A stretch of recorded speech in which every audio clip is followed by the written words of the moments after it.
Hey guys, this is Darth Lord 1997. I'm coming to you guys with a different kind of video. We're going to take what I'm going to call a look back. Now, this video is entirely unscripted, so I'll probably ramble and make mistakes. There's nothing, like my Lost World book review, there's nothing visually to look at here. I just have my Cloverfield Blu-ray here. But I don't know if you guys know this, but January 18th, today, is the 10th anniversary of JJ Abrams' Cloverfield. Which I gotta say about that, wow. Just, that was 10 years ago. You see, I have seen this movie, and I really enjoy it, so I'm just gonna have a little look back and thoughts on it, so yeah, let's just get started. Whew, 10 years ago. Now, I should probably say right off the bat, I did not see this movie in theaters original release date, because I was a lot younger and I wasn't like keeping up with movies on the internet.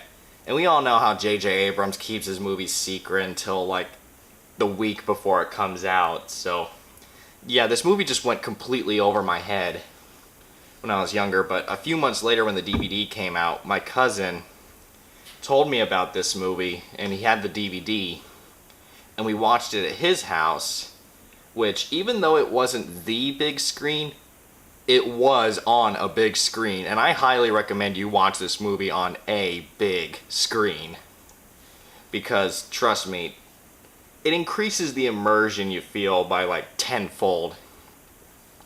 But yeah, this movie Cloverfield, because you see, when I was that age, back in 2008, the only monsters I knew were King Kong and Godzilla.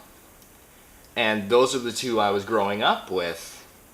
And that was really all I knew. King Kong and Godzilla, and all of Godzilla's monsters. But then this movie came into my life.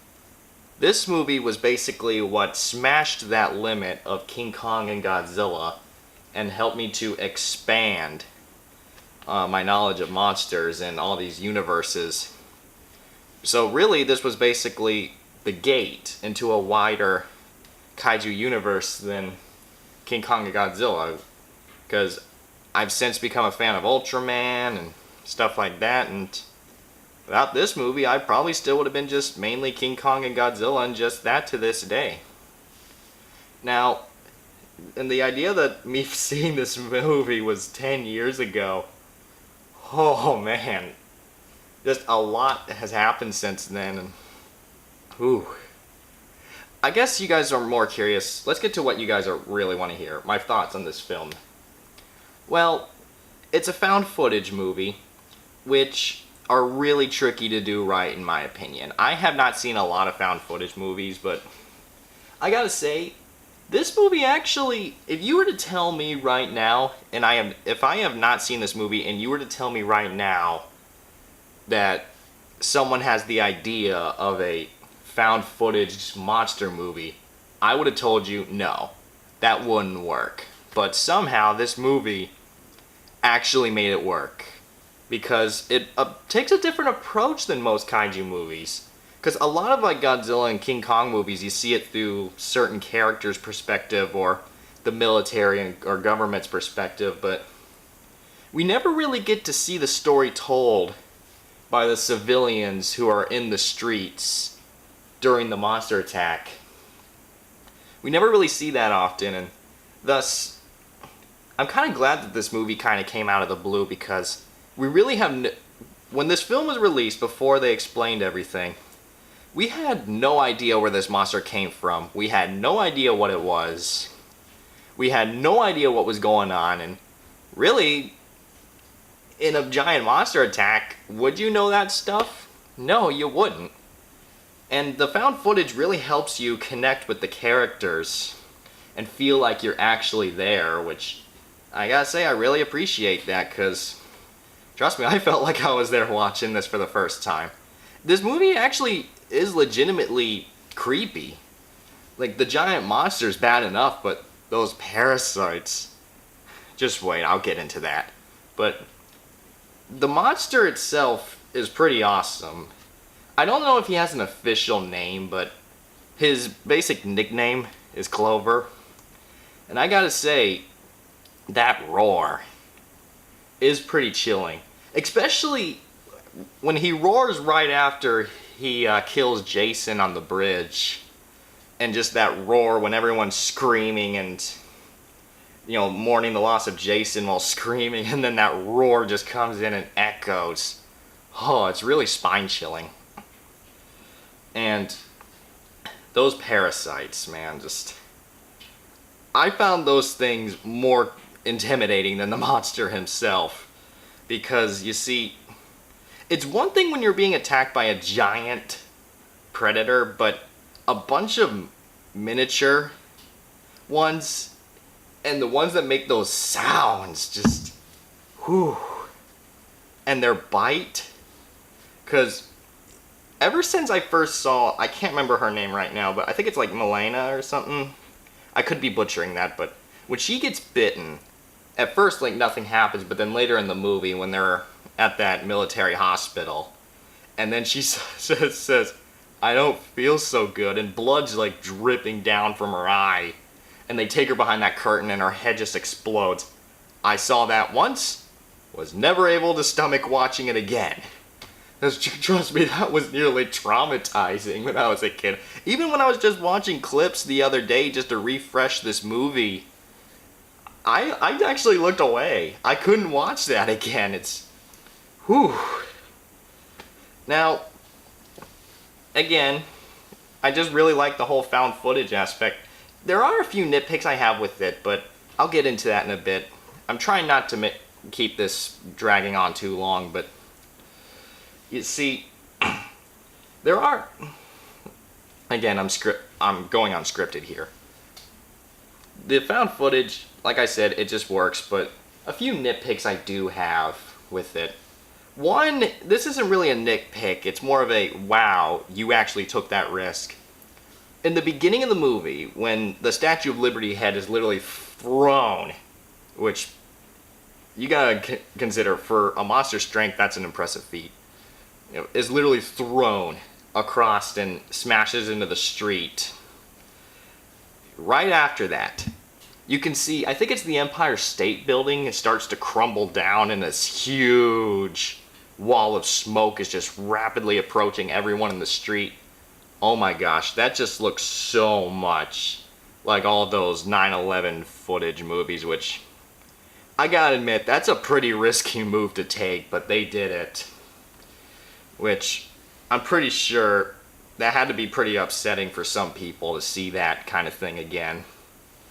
And the other, now actually onto real nitpicks. The whole, yeah, they had to come up with the idea that Hudson's,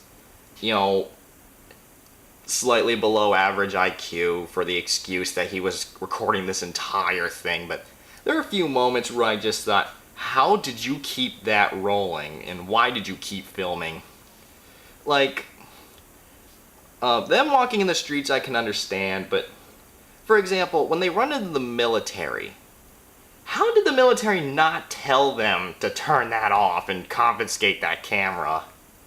And, and also the parasite attack, why would you film something attacking you?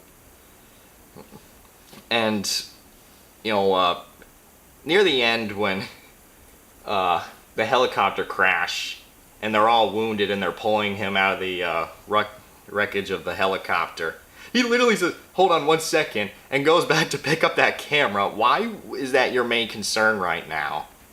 And also, the Cloverfield monster does the Jurassic Park T-Rex thing multiple times where you do not hear it coming, but yet it's somehow right there. And that's really the main moment right there in the end when we get our first good shot of the monster, which I gotta say, it's a pretty good shot. Just looking up at it just makes this thing feel so huge. And just seeing Hudson snap in half and that camera fall to the ground and smack on, how did that thing not break? But yeah, when he was basically the guy we were supposed to be in this movie, just seeing him like that was... Whew. And as for the ending, I really didn't like it. Because when you connect with these characters and then it gives the idea that they all died in this bombing. Now, it's not confirmed if they died, but I don't see how they're going to get out of that. And, you know, I'm okay with bad endings for movies, but just endings that have little to no closure like that just kind of get on my nerves a bit. I thought they were going to expand upon that in the sequel, which, little funny story, I was getting ready, it was 2016 I think. I was just getting ready for the day like I would any other day, and I was just thinking to myself while getting around, this movie just came to my mind, and I thought to myself, oh yeah, wasn't that movie supposed to get a sequel or something? I guess it was canceled or something. And then I look on my Facebook newsfeed, and right there it was, trailer for Cloverfield sequel, 10 Cloverfield Lane. Just dropped out of nowhere. Trust me, I was dumbfounded, but yeah, that movie's not really a sequel. They're trying to build this Cloverfield universe. It takes place in the same universe, just like the Marvel Cinematic Universe, and this next one, I heard it's going through a title change, but right now it's called God Particle. It's about astronauts in space or something. I don't really know much about it, and we're probably not going to know much about it because these movies just love keeping secrets from us. But yeah, Cloverfield, 10 years ago, pretty impressive. I mean, yeah, this movie was going to turn 10 sooner or later, but just looking back on the fact that was 10 years ago when I first saw this. And Cloverfield, do I like it? Absolutely. It's one of my favorite monster movies. Some nitpicks, yes, it's no Godzilla movie. But Cloverfield, yeah, enjoy it. Happy that it's 10 years old and it's fun looking back. Alright, I will see you guys in the next thing I'm doing for Cloverfield's 10-year anniversary.